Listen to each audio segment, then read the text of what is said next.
प्रेक्षकांचा आवाज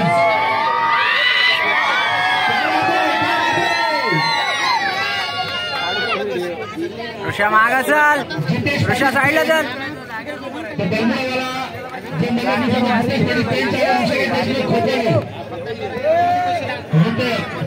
आणि आता मला इथं माहिती मिळते हा जितेश पाटील ऋषिकेश देशमुख खोपोलीचा मल्ल आहे.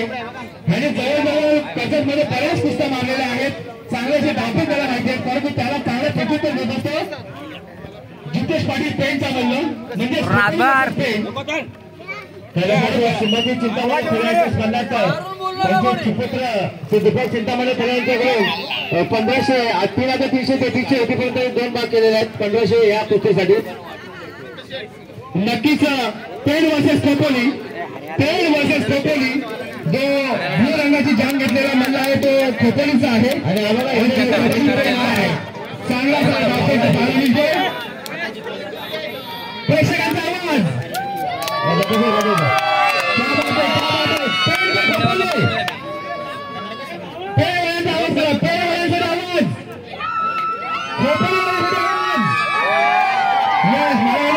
आवाज जास्त नसतो आणि भावनाचा आवाज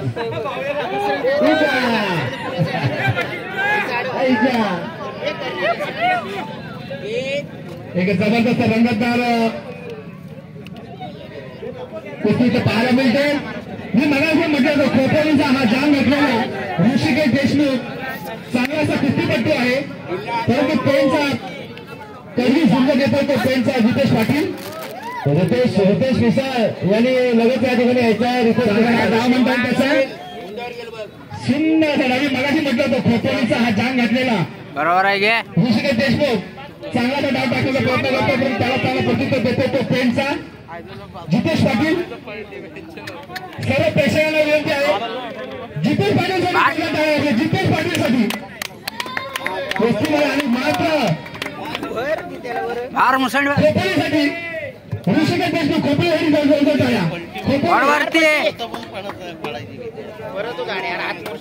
जबरदस्त चांगलासा डाव म्हणता येईल. मानवडाक भेटला निवडून एका तोफेचं नाव आहे, पण हरकत नाहीये. चांगलासा डाव म्हणता येईल तो सान मुसंडी. येस येस येस येस एक उस्तादाने मला ऐकलं सांगितलं सान मुसंडी हा डाव लागला तो म्हणजेच खोपोली ऋषिकेश देशमुख चांगलासा डाव. परंतु दोन्ही मल्लांना विनंती आहे आपल्याला ठराविक वेळ दिली जाईल, कारण की बरेच कुस्ती या आम्हाला खेळायच्या आहेत 1,000ची आहे. चला बघा कुस्तीमध्ये वाढ होते 1,000 आपल्या समाजाचे माझे अध्यक्ष बक्षीसपत्र हे महेश सगळे खंडारे 500 रुपये वाढले वाढलेले आहे. तेव्हा जो महेश खंडारे कुस्ती जाते ती 1,000 रुपये. त्या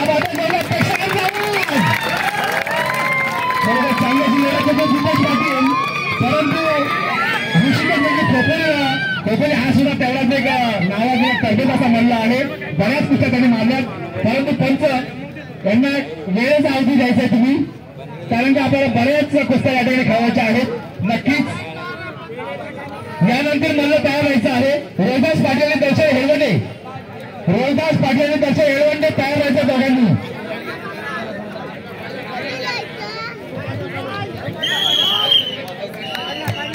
काय झालं नक्की हा मग माहिती म्हटलं ऋषिकेश यादव खोपोली